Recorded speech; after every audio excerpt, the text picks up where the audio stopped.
বিল জানান ওয়া আমাল বিল আরকান। এক নম্বরে হচ্ছে জবান থেকে স্বীকার করতে হবে, মুখে সুস্পষ্ট করে পড়তে হবে লা ইলাহা ইল্লাল্লাহ, আল্লাহ ছাড়া আর কোনো মাবুদ নাই, এটা সুস্পষ্ট করে পড়া। তাসদিক বিল জানান, চিন্তা করতে হবে যে আমি কি পড়লাম, আমি কি পড়লাম মুখে। ওয়া ইকরার বিল লিসান, তাকদির বিল জানান ওয়া আমাল বিল আরকান। এবার আপনার পঞ্চ ইন্দ্রিয় দ্বারা, পা থেকে মাথা পর্যন্ত আপনার পঞ্চ ইন্দ্রিয় দ্বারা এটা পরিস্ফুটিত করা, সুস্পষ্ট করার নাম হচ্ছে মুসলমান। জোরে বলেন সুবহানাল্লাহ।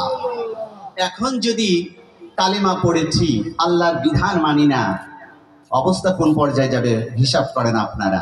নাম সুন্দর করে দিয়েছি মুসলমান, হ্যাঁ, মিল্লাতা আবিকুম ইব্রাহিম ওয়া সাম্মাকুমুল মুসলিমিন, মুসলমান তো নাম করে গেলেন, তোমাদের জাতির পিতা মুসলমান ইব্রাহিম আলাইহিস সালাতু ওয়াস সালাম করে গেলেন।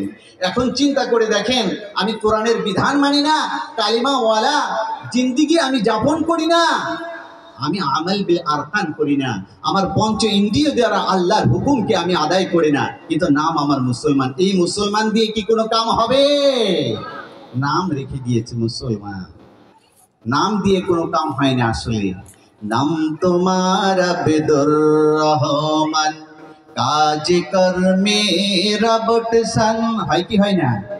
নামাজি রোজার ধার ধারো না, ইসলামী বিধান মানো না, মানো না খোদার বিধান, হায়রে আব্দুর রহমান, নাম দিয়ে কি হায়রে কাম হবে? কাজ হবে? নাম দিয়ে কি কাজ হবে? কোন বৈজ্ঞানিকের নাম রাখিলে হয় না সে যে বৈজ্ঞানিক, কথা ঠিক কিনা? ইবনে সিনা নাম রাখিলে হয় না সে চিকিৎসাবিদ, কথা ঠিক কিনা? হবে, কাজ হবে।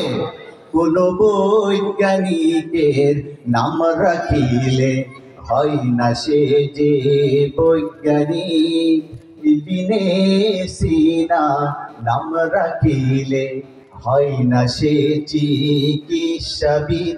আবার উকিল মুক্তার জজ ব্যারিস্টার ডাক্তার কিংবা ইঞ্জিনিয়ার পাশ করে হও সফল কাম, হায়রে আব্দুর রহমান, নাম দিয়ে কি হয়রে কাম। জোরে বলেন, কথা ঠিক কিনা? মুসলমান তো বর্ণ গোত্রে বংশেরই নামে নয়, মনে প্রাণে ইসলাম জেনে গ্রহণ করো তাই, কথা ঠিক কিনা? মুসলমান তো বর্ণ গোত্রে বংশেরই নামে নয়, মনে প্রাণে ইসলামী জেনে গ্রহণ করো তাই। আবার পীর আউলিয়ার সুযোগ্য সন্তান, সেও হয় ভাইরে কাফের ও বেঈমান, না মানলে খোদার বিধান, হায়রে আব্দুর রহমান, নাম দিয়ে কি হয়রে কাম, কথা ঠিক কিনা? এই জন্য নাম দিয়ে দরকার নেই, মুসলমান আগে আল্লাহর বিধানকে মেনে নেবে, সে হচ্ছে মুসলমান। যারে বলেন, কথা ঠিক কিনা? মুসলমান আল্লাহর কাছে কমপ্লিট সারেন্ডার করবে। আল্লাহ রাব্বুল আলামিন মুসলমানের জন্য সর্বপ্রথম যে কালিমা পড়ে নেবে, মুসলমানের জন্য আল্লাহ রাব্বুল আলামিন দান করেছে 5 ওয়াক্ত নামাজ। নামাজ যদি না পড়ে তার মুসলমানিত্ব থাকে না। 5 ওয়াক্ত নামাজ প্রত্যেকটা মুসলমানের জন্য ফরজ, কথা ঠিক কিনা বলে? আল্লাহর নবী স্পষ্ট হাদিসের মধ্যে বলেছেন, আল ফারকু বাইনাল মুসলিমি ওয়াল কুফরি ওয়াস-সালাত, মুসলমান এবং কাফিরের পার্থক্য সৃষ্টিকারী হচ্ছে বস্তু নামাজ। মুসলমান নামাজ পড়বে, কাফের নামাজ পড়ে না। মুসলমান আল্লাহর ইবাদত করে, কাফের করে না। আল্লাহ রাব্বুল আলামিনের শানে কমপ্লিট সারেন্ডার করে মুসলমান, কাফের ঘাড় নত করে না। মুসলমান বলে, আল্লাহ আল্লাহু আকবার। আয় আল্লাহ তুমি বড়, আমি ক্ষুদ্র। আল্লাহু আকবার। জোরে বলেন আল্লাহু আকবার। আরো জোরে বলেন আল্লাহু আকবার। আল্লাহু আকবার। মুসলমান কমপ্লিট সারেন্ডার করে নাই। আমার সামনে পুলিশ ইন্সপেক্টর বসা, পুলিশের অফিসার বসা। পুলিশ যখন কোনো ব্যক্তিকে অ্যারেস্ট করতে যায়, আগেই হাত তুলে বলে অ্যারেস্ট হিম, বেঁধে ফেলে। কথা ঠিক কিনা? মসজিদে যখন দাঁড়ায়, নামাজের জন্য যখন উপস্থিত হয়, আল্লাহ রাব্বুল আলামিনের সামনে যখন উপস্থিত হয়, আল্লাহর সামনে মুসলমান আগে বলে আল্লাহ তুমি বড়, আমি সারেন্ডার করলাম তোমার কাছে। আল্লাহু আকবার। তোমার কাছে নত হয়ে গেলাম। জোরে বলেন সুবহানাল্লাহ। বিধান কে শিখিয়েছে বলেন? আল্লাহ রাব্বুল আলামিন হাবিব বলে দিয়েছেন সাল্লু কামা রাআইতুমুনি সাল্লি। দুনিয়ার মানুষ যেভাবে আমি আল্লাহর নবীকে তোমরা নামাজ পড়তে দেখেছো, ওইভাবে তোমরা ইবাদত করো, নামাজ পড়ো। জোরে বলেন সুবহানাল্লাহ। বান্দা যখন হাত বেঁধে ফেলল, হাত বাঁধার পরে সানা পড়লো আল্লাহর কথা। ঠিক কিনা বলেন? আল্লাহ রাব্বুল আলামিনের সানা পড়ার পরে সর্বপ্রথম আল্লাহ রাব্বুল আলামিন শিখিয়ে দিয়েছে, বান্দা আমি আল্লাহর কাছে যখন কমপ্লিট সারেন্ডার করেছো, এখন আমি আল্লাহ রাব্বুল আলামিনের প্রশংসা তুমি জ্ঞাপন করো। জোরে বলেন সুবহানাল্লাহ।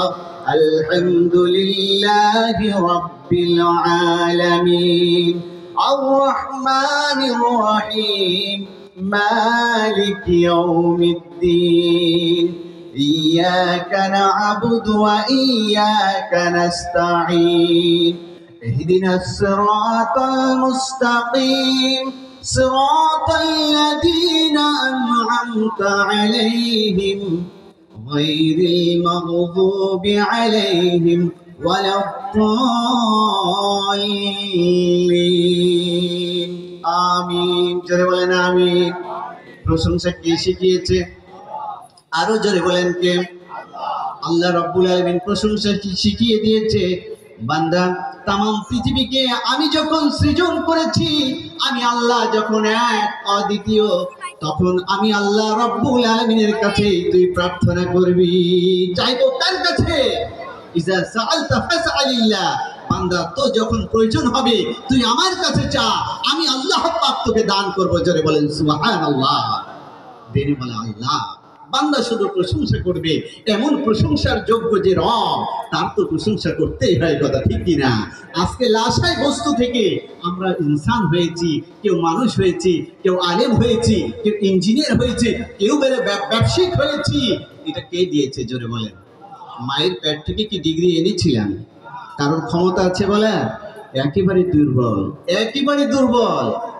ইনসানকে আল্লাহ পাক খেতাব করে বলেছে, হাল আতা আলাল ইনসানু হিনুম মিনাদ দাহর লাম ইয়াকুন শাইয়্যাম মাযকুর। হে দুনিয়ার বান্দা, তোরা তো একটা নাম ধরে ডাকবো, এরকম নামও তোরা ছিলি না।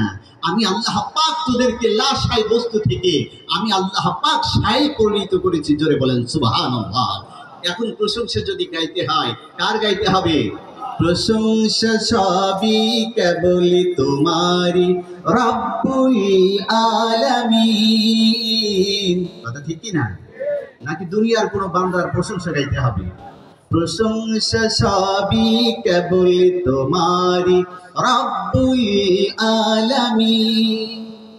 দয়ালু মেহেরবান করুণা আফুরান, দয়ালু মেহেরবান করুণা আফুরান, আর কেহ নাই তুমি মালিক শেষ বিচারের দিন, শেষ বিচারের দিন। কথা ঠিক কিনা?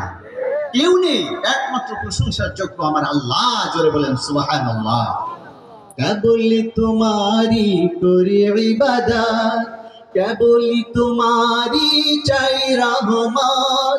দাও দিশা দাও সরল পথের, দাও দিশা দাও সরল পথের। সিরাত মুস্তাকিম, সিরাত মুস্তাকিম। কথা ঠিক কি না? স্পষ্ট সূরা, পবিত্র কোরআনের আয়াত, সূরাতুল ফাতিহা। কবি নজরুল বলে গিয়েছে, অনন্ত অসীম প্রেমময় তুমি, বিচার দিনের স্বামী, যত গুণগান হেচুর মহান তোমারই অন্তর্যামী, কথা ঠিক কিনা? দুলুকে ভুলুকে সবারই ছাড়িয়া তোমারই চরণে পড়ি লুটাইয়া, তোমারই সকাছে যাচি হে শক্তি, তোমারই করুণা কামি, অনন্ত অসীম প্রেমময় তুমি, বিচার দিনের স্বামী। জোরে বলেন সুবহানাল্লাহ। সরল সঠিক পূর্ণ পন্থা মোদের দাও গো বলি, চালাও সে পথে যে পথে তোমার প্রিয়জন গেছে চলি, যে পথে তোমার চির অভিশাপ, যে পথ ভ্রান্তি চির পরিতাপ, হে মহাচালক মোদের কখনো করো না সে পথগামী, অনন্ত অসীম প্রেমময় তুমি, বিচার দিনের স্বামী। জোরে বলেন সুবহানাল্লাহ। আলহামদুলিল্লাহি রাব্বিল আলামিনের পুরো তরজমা এখানে চলে আসছে। জোরে বলেন আলহামদুলিল্লাহ। এটা হচ্ছে পবিত্র কুরআন শিক্ষা দিয়ে গিয়েছে। তাহলে আমাদের সাহায্য চাইতে হবে আল্লাহর কাছে। ওয়াস্তাঈনু বিস-সাবরি ওয়াস-সালাম। ও দুনিয়ার বান্দা, আল্লাহর কাছে যখন তোমরা চাইবে, ওয়াস্তাঈনু তোমরা সাহায্য প্রার্থনা করবে, সবরি ওয়াস সালাত দুইটা বস্তুর মাধ্যমে, একটা হচ্ছে সবর আর একটা হচ্ছে নামাজ। জোরে বলেন সুবহানাল্লাহ। আল্লাহর নবী যখন ঘরে কোনো অভাব দেখা দিত, যখন কোনো সমস্যা দেখা দিত, আল্লাহর নবী তার পরিবার পরিজনকে নামাজের আদেশ করতেন। জোরে বলেন সুবহানাল্লাহ। আর আমাদের ঘরে যদি অভাব দেখা দেয়, ঋণ নিই ব্যাংক থেকে, ওই লোন নিয়ে কিস্তি তুলি, কথা ঠিক কিনা বলেন? আরেকজনের কাছে যাই, কি জোরে বলেন, কথা বলেন। রাসূল সাল্লাল্লাহু আলাইহি ওয়াসাল্লামের ঘরে যদি অভাব দেখা দিত, আল্লাহর নবী তার পরিবার পরিজনদেরকে নামাজের আদেশ করতেন। ওয়া'মুর আহলাকা বিস-সালাত। আল্লাহ রাব্বুল আলামিন আয়াতে কারিমা নাযিল করেছেন, নবী গো আপনি আপনার পরিবার পরিজনকে নামাজের হুকুম করুন। কে আদেশ করেছে? জোরে বলেন। নামাজের আদেশ করেন, কারণ নামাজ তামাম যতগুলো অভাব অনটন রয়েছে সবকিছু পুরা করে দেয় নামাজের মাধ্যমে। জোরে বলেন সুবহানাল্লাহ।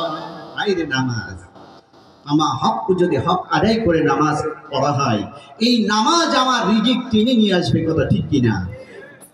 যে ব্যক্তি, স্পষ্ট হাদিসের মধ্যে আসছে, যে ব্যক্তি গুরুত্ব এবং ইহতিমামের সহিত নামাজ আদায় করবে, সালাত আদায় করবে, আল্লাহ রাব্বুল আলামিন তাকে 5টি পুরস্কারে ভূষিত করবেন। জোরে বলেন সুবহানাল্লাহ। কয়টা পুরস্কার? আরো জোরে বলেন। তার মধ্যে হচ্ছে 4টা হচ্ছে মরণের পরে। কয়টা? মরণের পরে। আর একটা হচ্ছে মরণের আগেই আল্লাহ দিয়ে দিবে। খুশি না বেজার? জোরে বলেন না, এটা মুখ খুলে বলেন।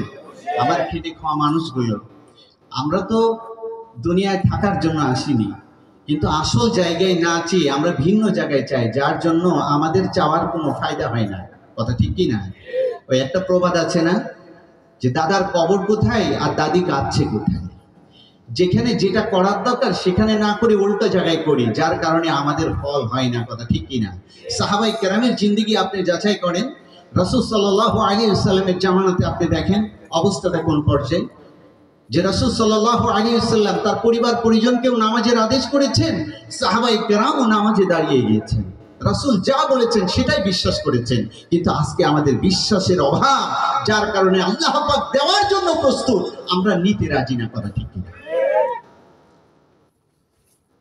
রব্বুল ইজ্জত স্পষ্ট আয়াত নাজিল করে দিয়েছেন যে আপনি আপনার পরিবার পরিজনকে নামাজের হুকুম করুন এবং আপনিও নামাজের ইহতিমাম করুন। জোরে বলেন সুবহানাল্লাহ। আমি তো আপনার কাছে রিজিক চাই না, রিজিক তো আমি আল্লাহ পাক আপনাকে দিব। জোরে বলেন সুবহানাল্লাহ। কাকে বলছে? আল্লাহ নবীকে এই কথা বলছেন।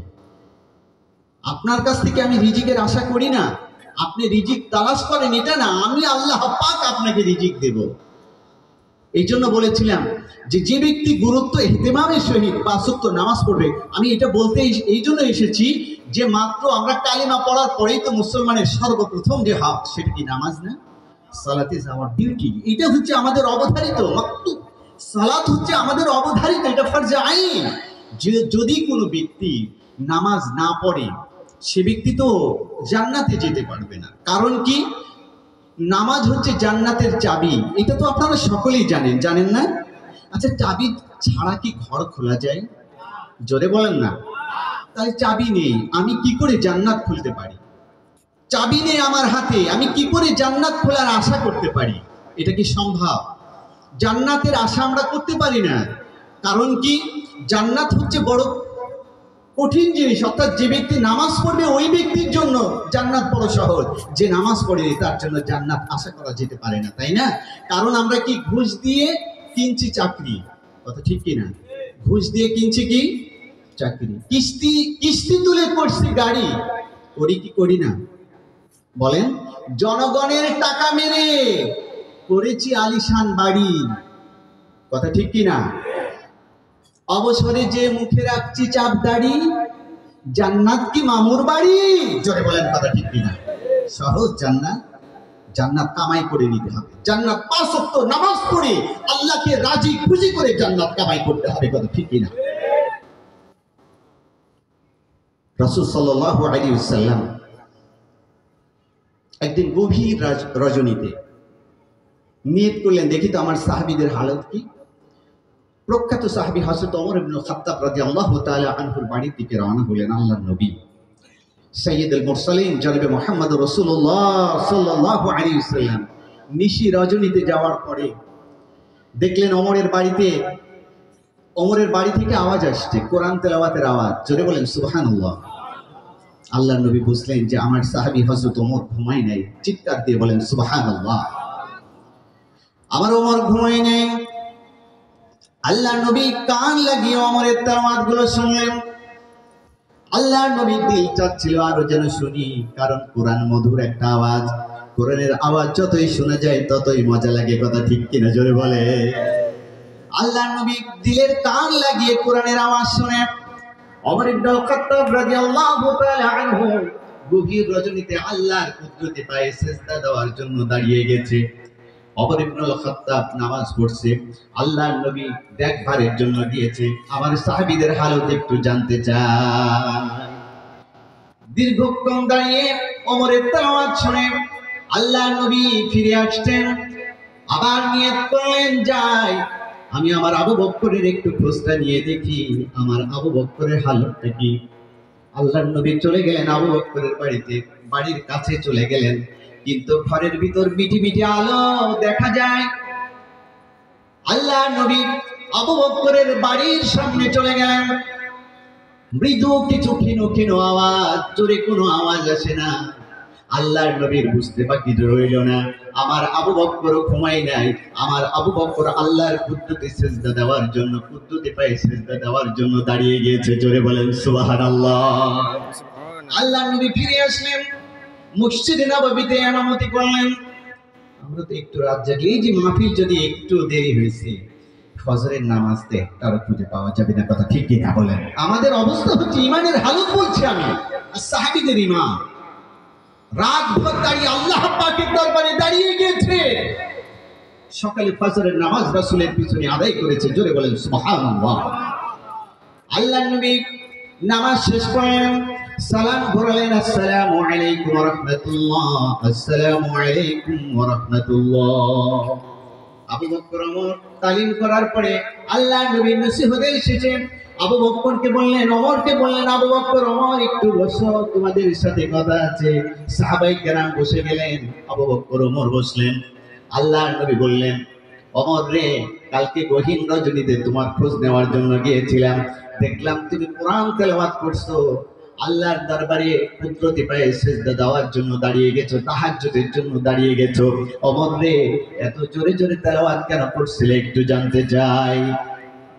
ওমর বলে, ইয়া রাসূলুল্লাহ, ইয়া হাবিবাল্লাহ, গহীন রজনীতে আল্লাহ রাব্বুল আলামিন যখন আমাকে সুযোগ দিয়েছে, আমি যখন ঠিক পেয়েছি, আমি যখন রাতে দাঁড়িয়ে গিয়েছি, আমি তখন নিয়ত করলাম আল্লাহর কুদরতি পায়ে সিজদা দেওয়ার জন্য। আল্লাহ রাব্বুল আলামিন যেভাবে আমাকে সুযোগ করে দিয়েছে, আয় আল্লাহ তাআলা, যদি আমার এই তেলাওয়াত শুনে অন্য কোনো ব্যক্তিও যদি সুযোগ পেয়ে যায়, কাল কিয়ামতের ময়দানে আমি ওমর ইবনে খাত্তাব, আমার এই ওসিলা করে হয়তো আমি নাজাত পেয়ে যেতে পারি। ইয়া রাসূলুল্লাহ, ইয়া হাবিবাল্লাহ, এই জন্য আমি জোরে জোরে তেলাওয়াত করছিলাম। বলেন সুবহানাল্লাহ।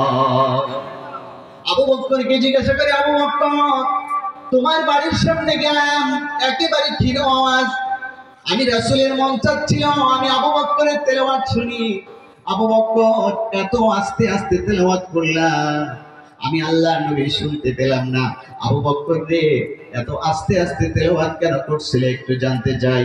আবু বকর বলে, ইয়া রাসূলুল্লাহ, ইয়া হাবিবাল্লাহ, আমি কাল রাত্রে যার জন্য দাঁড়িয়ে গিয়েছিলাম, যার মহব্বতে দাঁড়িয়ে গিয়েছিলাম, সে আর কেউ না, সে আমার আল্লাহ। জোরে বলেন সুবহানাল্লাহ।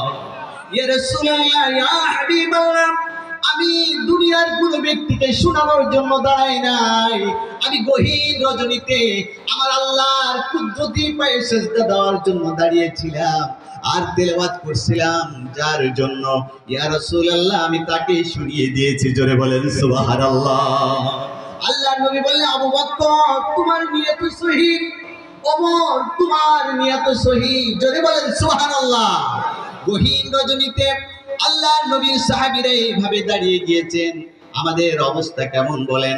আমাদের অবস্থা এমন হয়ে গেছে, নামাজের মধ্যে কোনো খুশু নেই। এই জন্য নামাজের মধ্যে আল্লাহ রাব্বুল আলামিন ওয়াদা করেছেন, যে ব্যক্তি গুরুত্ব এবং ইহতিমামের সহিত নামাজ পড়বে, দুনিয়ার মধ্যে এক নম্বরের আল্লাহ রাব্বুল আলামিন যে জরুরত পুরো করে দেবে। আল্লাহ পাকের ওয়াদা রয়েছে, 5 ওয়াক্ত নামাজ যে ব্যক্তি গুরুত্ব এবং ইহতিমামের সহিত পড়বে, আল্লাহ রাব্বুল আলামিন তাকে দুনিয়ার तमाम রিজিকের ব্যবস্থা করে দেবে। জোরে বলেন সুবহানাল্লাহ। রিজিকের জিম্মাদারি আমার আল্লাহ নেবে। জোরে বলেন সুবহানাল্লাহ। রিজিকের জিম্মাদারি কে? আরো জোরে বলেন। আচ্ছা, আল্লাহ যদি যে রিজিকের জিম্মাদারি নেয়, বলেন তো কারোর কোনো চিন্তা আছে? চিন্তা থাকার কথা? আরে রিজিকের জিম্মাদারি কার হাতে? আরো জোরে বলেন। আল্লাহর হাতে যদি রিজিকের জিম্মাদারি থাকে, তাহলে আমার আল্লাহ পাক এই রিজিকের জিম্মাদারি যখন নিয়েছে, আমার রিজিকের ব্যবস্থা আমার আল্লাহ করবে। কথা ঠিক কিনা বলেন?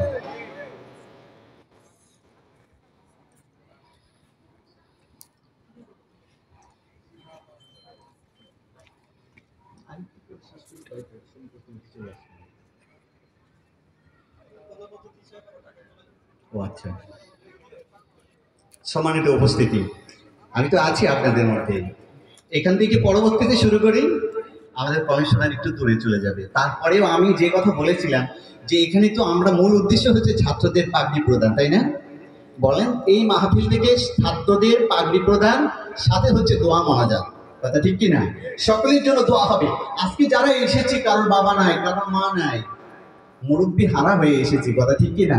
আমি সামনে দেখতে পাচ্ছি আমার কুষ্টিয়া থেকে অনেক মেহমান আবার এখানে এসেছে।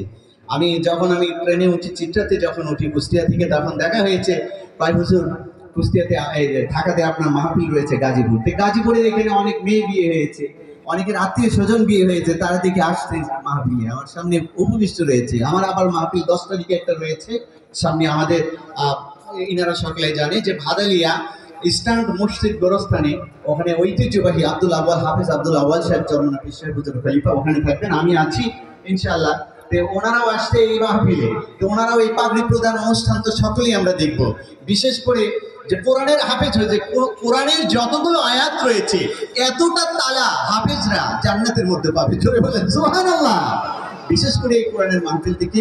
এই জন্য এখন ছাত্রদের কিছু প্রদর্শনী রয়েছে। কারণ হচ্ছে, আমি বলেছি, ঐতিহ্যবাহী বাইতুল মামুর জামে মসজিদ এবং মরহুম আলহাজ আব্দুল আজিজ চৌধুরী এই মাদ্রাসার ছাত্ররা কি পড়েছে, কি করেছে, একটু তার শিক্ষকরা যদি আমাদের কিছু দেখাতেন। এই দেখানোর পরে ইনশাআল্লাহ বাদবাকি কাজ ইনশাআল্লাহ শুরু হবে। আমরা সবাই ধৈর্য সহকারে, যারা আরো আছি, আলহামদুলিল্লাহ অনেক মানুষ চলে এসেছে। বাইরে যারা আমরা দাঁড়িয়ে আছি, তারাও আমরা চলে আসি, কোরআনের মাহফিলে চলে আসি। আজকে আমরা সকলের জন্য দোয়া করে তারপরে যাবো ইনশাআল্লাহ। এখন মাদ্রাসার প্রদর্শনী করছেন মাদ্রাসার আসাতিজে কেরাম যারা রয়েছে, তার মধ্যে মাদ্রাসার প্রিন্সিপাল, প্রধান শিক্ষক যিনি রয়েছে হাফিজ মাওলানা মুস্তাকিম বিল্লাহ মাসুম সাহেব, উনি ছাত্রদের প্রদর্শনী দেখাবেন। তারপরে ইনশাআল্লাহ আমাদের বাদবাকি কার্যক্রম ইনশাআল্লাহ চলতে থাকবে। আলহামদুলিল্লাহ, অত্যন্ত চমৎকার করে আমরা তাফসির শুনতেছিলাম পবিত্র কালামুল্লাহ মাজিদ থেকে। ইনশাআল্লাহ আমাদের তাফসির চলবে। এর মাঝখানে আমাদের অনেকগুলো অতিথি আছেন, আমরা অনেকে আছি। আমাদের, আপনারা সকলে জানেন, মসজিদের পাশাপাশি একটি মাদ্রাসাও আমাদের আছে। এখানে কিছু বাচ্চারা পড়াশোনা করছে, আরবির পাশাপাশি বাংলা, অঙ্ক সবকিছুই আলহামদুলিল্লাহ পড়ছেন। তো আমরা আমাদের মাদ্রাসায় আসলে কি পড়াই বা কিভাবে পড়ানো হয় সেই বিষয়টা আমরা একটা ছোট্ট নাটিকার মতো করে আপনাদের সামনে ইনশাআল্লাহ উপস্থাপন করব। এখন আমাদের সামনে চমৎকার একটা প্রদর্শনী নিয়ে আমাদের মাদ্রাসার ছাত্ররা আসছেন। আপনার বন্ধুকে কিছু ইংরেজিতে প্রশ্ন করি। জি ইনশাল্লাহ করতে পারি। আপনাকে কিছু ইংরেজিতে প্রশ্ন করতে পারি? জি ইনশাআল্লাহ বসে বসে। How are you? Alhamdulillah, I am fine. And you? আলহামদুলিল্লাহ, I'm fine. What's your name? My name is Jihad Islam. What class are you in? I am reading in class 4. What is the name of your father? My father name is Muhammad Labumia. What is your father occupation? My father is a worker. How many brothers and sisters do you have? I have no brother and no sister. I am the only one. What is the name of your madrasa? My madrasa name is Al-Ghazi Abdul Adi Chaudhary Madrasa. Where are you from? I am from Rangpur. What is the name of your founder of your madrasa? The name of the founder of my madrasa is Al-Ghazi Abdul Adi Chaudhary. What is the name of your prophet? My prophet name is Hazrat Muhammad Mustafa Sallallahu Alaihi Wasallam. What is the name of your country? My country name is Bangladesh. MashaAllah, that's great. So brother, tell me something about yourself. My name is Jihad Islam. I am a student. My madrasa name is Al-Ghazi Abdul Adi Chaudhary Madrasa. It is at Gazipur. Janab Muhammad Mustaqim Billah Masum English, my English teacher. He is a very nice teacher. I am a Muslim. Bangladesh is my homeland, so I am also Bangladeshi. মাশাআল্লাহ মাশাআল্লাহ ভাই, আপনি সবই উত্তর দিলেন। আপনার বন্ধু তো ভালোই বললো। এখন আপনাকে ইতিহাস থেকে কোনো প্রশ্ন করি। জি ইনশাল্লাহ করতে পারেন। আচ্ছা ভাই, বলেন তো তিতুমির কে ছিলেন? মাশাআল্লাহ চমৎকার প্রশ্ন করেছেন। তিতুমির 1782 সালে 27 জানুয়ারি পরগনা জেলায় জন্মগ্রহণ করেন। তিনি মাত্র 18 বছর বয়সে হাফেজ হওয়ার পাশাপাশি হাদিস শাস্ত্রে পাণ্ডিত্য অর্জন করেন। 1827 সালে তিনি দরিদ্র কৃষকদেরকে সাথে নিয়ে ব্রিটিশ ও হিন্দু জমিদারদের অত্যাচারের বিরুদ্ধে আন্দোলন শুরু করেন এবং তিনি ব্রিটিশদের বিরুদ্ধে স্বাধীনতা ঘোষণা করেন। ব্রিটিশদের বিরুদ্ধে জিহাদ করার জন্য তিনি তৈরি করেন ঐতিহাসিক বাঁশের কেল্লা। অবশেষে 1831 সালে তিনি ব্রিটিশদের বিরুদ্ধে জিহাদ করতে করে শহীদ হন, কিন্তু মাথা নত করেননি। তিনি ছিলেন অসাধারণ একজন যোদ্ধা। বাংলাদেশ স্বাধীনতা যুদ্ধে তিনি মুক্তিযুদ্ধের প্রেরণা হিসেবে কাজ করেন। মাশাআল্লাহ মাশাআল্লাহ ভাই, আপনি এটা প্রশ্ন উত্তর দিতে পারলেন। আচ্ছা, একটা প্রশ্ন কি করা যায়? আচ্ছা ভাই, এখানে যে একটা ক্যামেরা আছে, এই ক্যামেরা কিভাবে আবিষ্কার হয়েছে? চমৎকার প্রশ্ন করেছে। আধুনিক বিশ্বে ক্যামেরা এখন মানুষের হাতে হাতে, অথচ অনেকেই জানে না এটা একজন মুসলিম বিজ্ঞানী আবিষ্কার করেছে। ইরাকের মুসলিম বিজ্ঞানী ইবনুল হাইসাম 1021 সালে তার রচিত গ্রন্থ আল মানাজিরে সর্বপ্রথম ক্যামেরা উদ্ভাবনের ধারণা দেন। তিনি প্রমাণ করেন যে বস্তু থেকে উৎফুল্লিত আলো মানুষের চোখে প্রবেশের পরে মানুষ কেবলমাত্র সেই বস্তুটি দেখতে পারে। তার এই মতবাদের মাধ্যমে তিনি মানুষের চোখের সাথে ক্যামেরার সাদৃশ্য আবিষ্কার করেন। তাই তার এই তত্ত্বের উপরে ভিত্তি করে পরবর্তীতে ক্যামেরা আবিষ্কার শুরু হয়। মাশাআল্লাহ মাশাআল্লাহ ভাই, আপনি দুটা প্রশ্নের উত্তর দিতে পারলেন। আচ্ছা ভাই, একটা প্রশ্ন করি। এই বর্তমান যে শীত পড়েছে, এই শীতে যে প্রতিদিন সকালে কুয়াশা হয়, কুয়াশা কিভাবে সৃষ্টি হয়? চমৎকার প্রশ্ন করেছে। কুয়াশা হলো ভূমির সংস্পর্শে থাকা মেঘমালা, যাকে লো ক্লাউড বলা হয়। শীতের সময় তাপমাত্রা কম থাকে এবং মাটিতে থাকা আর্দ্রতা উপরে উঠে গিয়ে কুয়াশা সৃষ্টি হয়। একেই কুয়াশা তৈরি করা বলে। মাশাআল্লাহ মাশাআল্লাহ ভাই, আপনি তিনটা প্রশ্ন উত্তর দিলেন, কিন্তু এসব পড়তে গিয়ে আবার আরবি সময় একটু সমস্যা হয় না তো? জি না। তাহলে ভাই আপনি একটু আরবিতে বক্তৃতা দিয়ে শোনান তো। আলহামদুলিল্লাহিল আকরাম আল্লাযী খালাকাল ইনসানা ওয়া কাররাম ওয়া আল্লামাহু মিনাল বায়ানি মা লাম ইয়ালাম ফাসুবহানাল্লাযী লা ইহসা ইমতিনানুহু বিল লিসানি ওয়া লা বিল কলম ওয়া নাশহাদু আল লা ইলাহা ইল্লাল্লাহু ওয়াহদাহু লা শারীকা লাহু ওয়া নাশহাদু আন্না সাইয়্যিদানা ওয়া মাওলানা মুহাম্মাদান আবদুহু ওয়া রাসূলুহু الذي أوتي جوامع الكلم وكرائم الحكم ومكارم الشيم صلى الله عليه وسلم وعلى آله وأصحابه نجوم الطريق الأمم. أما بعد، فإن علم الشرائع والأحكام هو أعظم فرائض الإسلام، ومن ثم أمر به وحض عليه تعليما وتعلما، فقد قال رسول الله صلى الله عليه وسلم بلغوا عني ولو آية. وقال رسول الله صلى الله عليه وسلم من سلك طريقا يلتمس فيه علما سهل الله به طريقا إلى الجنة. وقال عليه الصلاة والسلام من يرد الله خيرا يوفقه في الدين. وقال عليه الصلاة والسلام إن العلماء ورثة الأنبياء وإن الأنبياء لم يورثوا دينارا ولا درهما. وقال عليه الصلاة والسلام طلب العلم فريضة على كل مسلم، أو كما قال عليه الصلاة والسلام. أعوذ بالله من الشيطان الرجيم. بسم الله الرحمن الرحيم.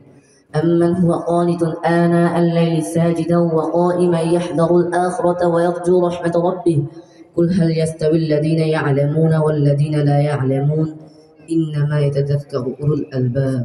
صدق الله المولانا العظيم وصدق رسوله النبي الكريم، ونحن على ذلك من الشاهدين والشاكرين والذاكرين